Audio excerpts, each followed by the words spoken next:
Et là, qu'est-ce que j'entends ? Non mais attends, tu vas jamais me croire. Là, j'entends un podcast de Binge Audio.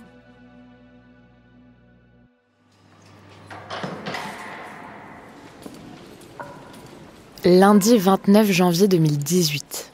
Aujourd'hui, c'est l'ouverture du procès de l'escroquerie du siècle qui se déroule au tribunal correctionnel de Paris. Il y a beaucoup d'effervescence dans la rue, dans les couloirs. Les journalistes arrivent en masse. Dans la salle, les profils des accusés sont variés. Une serveuse, une sculptrice, un organisateur de soirée, des retraités, un promoteur. Au total, 36 prévenus sont là pour témoigner de leur participation à un des plus importants détournements de l'histoire. Une arnaque réalisée sans armes, sans violence, mais qui aurait coûté 1,6 milliard d'euros à l'État. L'audience est prise, veuillez vous asseoir. Christiane, âgée de 59 ans, l'air fatigué avec sa chevelure décoiffée tirant vers le gris, lunettes carrées, pull et écharpe couleur unie, s'avance et prend la parole. Je vous dirai ce que j'ai fait faire. Mais mettre en cause des gens qui sont pas là, c'est pas dans ma nature. Connaissez-vous l'histoire de Christiane Melgrani?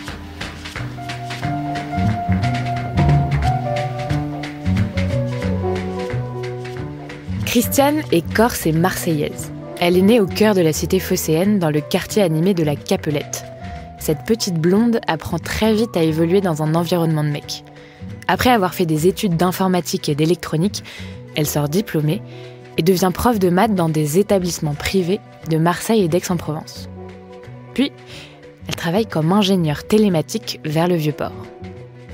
Cette vie bien rangée dure plusieurs années, jusqu'à ce qu'arrive la décennie 90. Une période de creux pour Christiane. Elle disparaît des radars.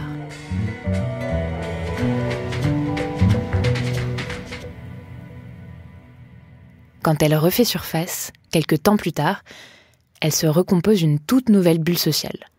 Fin 90, à l'approche de la trentaine, elle devient patronne d'un piano-bar, le Lido, dans le quartier de l'Opéra, une sorte de Pigalle marseillais.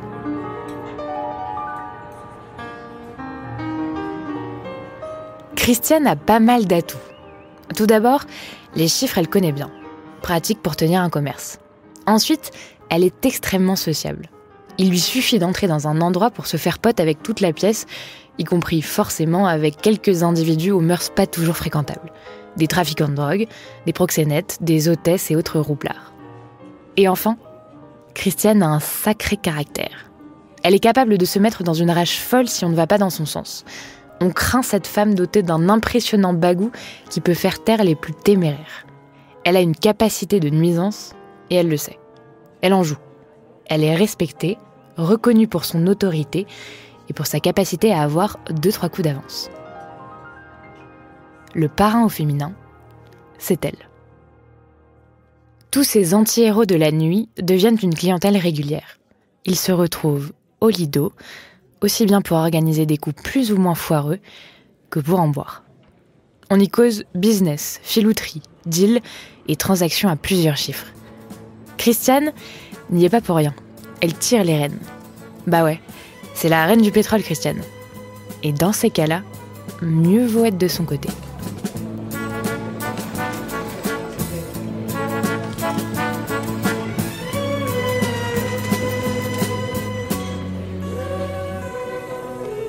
Vers 30 ans, Christiane s'impose donc progressivement comme la doyenne du quartier. Elle fait la pluie et le beau temps. Même les plus voyous des voyous courbent l'échine. 30 ans, c'est aussi l'âge où elle rencontre celle qui deviendra sa compagne. Angelina Porcaro, une Marseillaise d'origine napolitaine, ancienne hôtesse dans des bars avec des jolis noms, le Malo, le Yacht, la Sirène, et aujourd'hui patronne du restaurant La Cantinette. Angelina honore son pays d'origine en y cuisinant pizza, pasta et autres lasagnes, en respectant à la lettre les recettes de sa maman. La clientèle de la Cantinette n'est pas tellement plus fréquentable que celle du Lido. Si peu fréquentable que cela coûte à Christiane plusieurs séjours au Baumette, en prison. À chaque fois, pas très longtemps, mais suffisamment pour alourdir son casier judiciaire. Trafic de stupes, blanchiment d'argent, escroquerie. En vrai, c'est comme ça qu'elle se fait la main.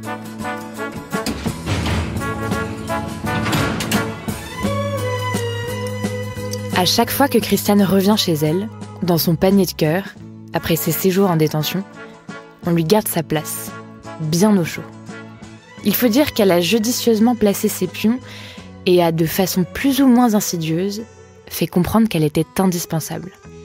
C'est la marraine, quoi. La vieille, comme certains l'appellent, la Dalton.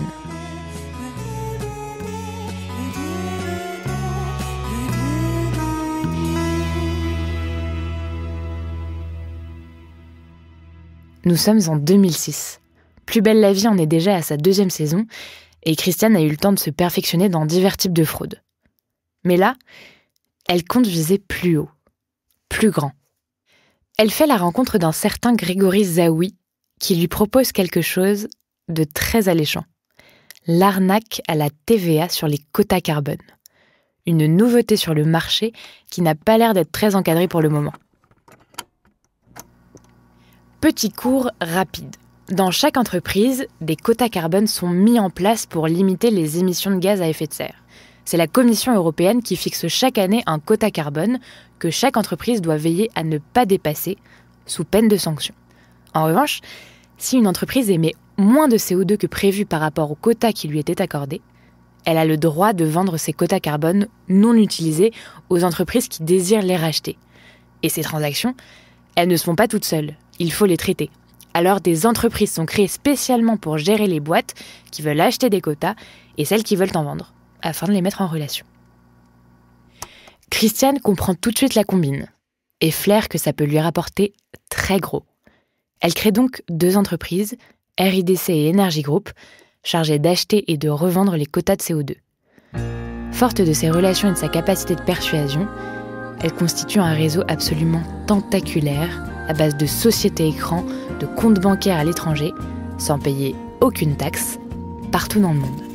Hong Kong, Sénégal, Israël, Lettonie, Nouvelle-Zélande, Chypre, Émirats arabes. Pour mener à bien cette affaire, tous ses proches se voient confier un rôle. Sa compagne Angelina gère les différentes structures, ouvre des comptes bancaires et des sociétés à l'étranger. Et ses amis, familles, hôtesses, vieilles ou récentes connaissances, ex-gardiennes des baumettes, anciens prisonniers, voyous corses, policiers, investisseurs, informateurs, tous mettent la main à la pâte et se retrouvent à la cantinette autour d'une bonne pizza tout en écoutant de la variété italienne, Andrea Bocelli ou bien Claude Barzotti.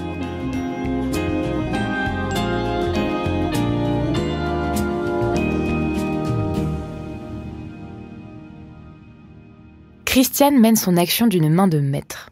Vêtue de costumes flashy, sac Louis Vuitton et Yorkshire sous le bras, elle donne des cours d'arnaque. Elle était prof de maths, la pédagogie elle connaît. Elle apprend à ses associés à adopter le jargon financier à la perfection. Gruger, oui, mais avec style. Le milieu boursier doit croire qu'ils ont affaire à des professionnels. Mais ce n'est pas tout. Ils doivent réunir une somme colossale d'argent, car la réussite de l'escroquerie se base sur un principe proportionnel. Plus on met d'argent, plus on en gagne. C'est d'une simplicité désarmante. Il ne faut que quelques mois pour que la machine s'emballe. Des milliers et des milliers d'euros sont prêts à être placés sur le marché.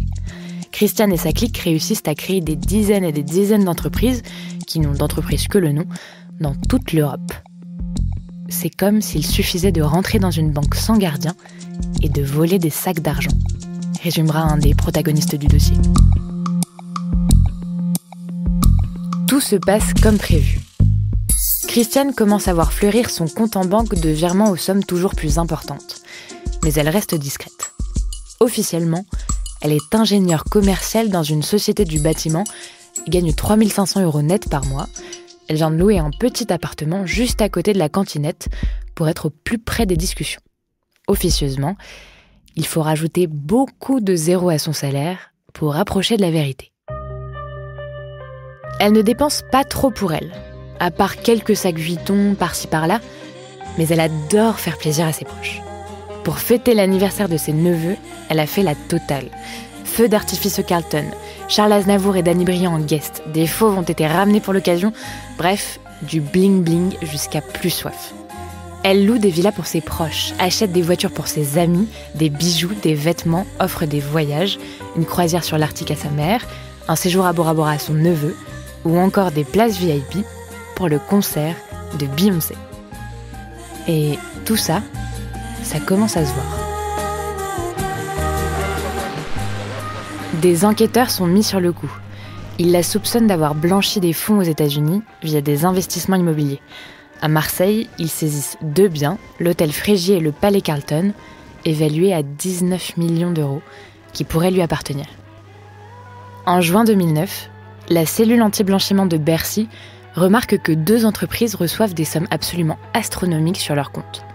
Ces entreprises ne sont autres que Energy Group et RIDC.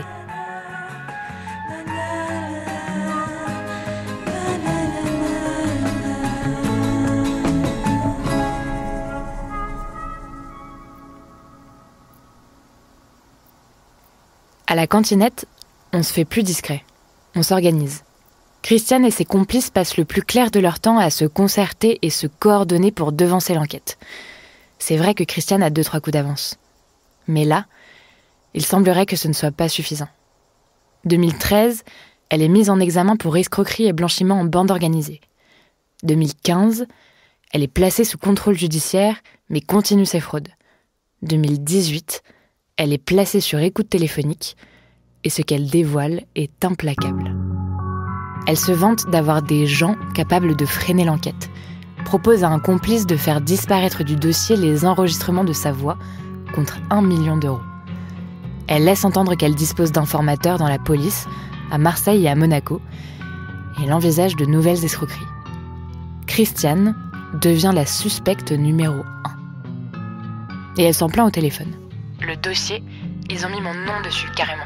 Ils ont mis mon blaze de partout. Les suspects tombent un à un comme des mouches. Des appartements, des meubles, des montres, des sacs et des centaines de milliers d'euros sont perquisitionnés. On est mort, on est fribouille. Je lui avais dit de pas aller à Monaco, il y est allé pour faire bling bling, il a fait blanc blanc. Lâche-t-elle au téléphone. Christiane ne se démonte pas. J'ai le fisc mondial au cul, moi. Je peux rien faire nulle part, mais je suis prête à tout ça. Je m'en bats les couilles et s'il faut tomber, je tombe.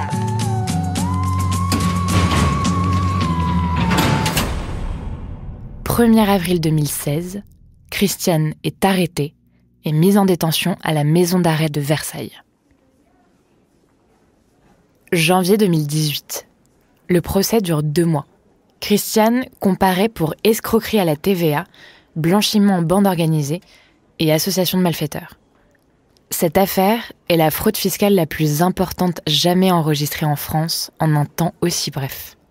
Au total, 385 millions d'euros se sont envolés et 200 millions d'euros sont toujours dans la nature. Pour les enquêteurs, cette affaire relève d'une prouesse organisationnelle. Les malfaiteurs ont créé en quelques semaines 223 comptes bancaires dans 25 pays. Une organisation si bien ficelée qu'ils mettront 10 ans pour l'anéantir totalement. Christiane est condamnée à 9 ans de prison et 3 millions d'euros d'amende. Et vu son cas, difficile pour elle de faire appel. Angelina, sa compagne, est condamnée à 4 ans de prison dont 2 fermes. Les 33 autres prévenus, impliqués à divers degrés, sont condamnés à des peines allant du sursis à 6 ans de prison et 200 000 euros d'amende. Christiane et ses compères, en jouant avec le feu, ont fini par se brûler. Pourtant, la voie était libre. Pas de régulation, pas de contrôle, alors que le risque de fraude était presque inévitable.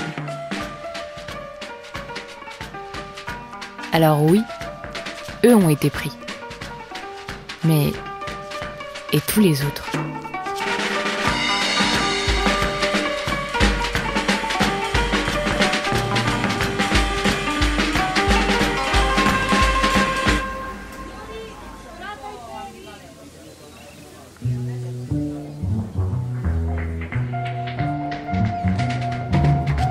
Héroïne de cette histoire, Christiane Melgrani. Autrice et narratrice, Juliette Livartowski. Réalisatrice, Solène Moulin. Productrice, Diane Jean. Recherchiste, Cyril Nazwaoui. Générique, François Clos et Thomas Rosès. Connaissez-vous l'histoire ? car l'histoire, c'est nous.